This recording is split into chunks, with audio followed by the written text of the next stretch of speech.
Ito ay para sa mga kabataan ngayon na mahilig mag-cellphone. Ito ay aming laruan noong 1980s mga idol. Ito ay tawag ay putok-putukan. Ito, putok-putukan. Ito mga idol ang tawag sa amin. Ito ay gawa sa dulo ng kawayan mga idol.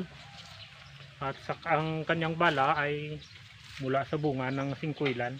Ito, tingnan nyo mga idol. Sample mga idol. Yan mga idol, ito pa oh.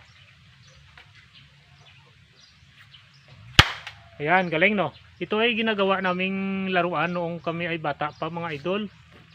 Nagpaputok-putukan kami, nagtira-tirahan para lang malibang. Hindi pareho ngayon sa mga kabataan, puro cellphone na lang. Oh. Ayan, idol. Galing no. Ayan.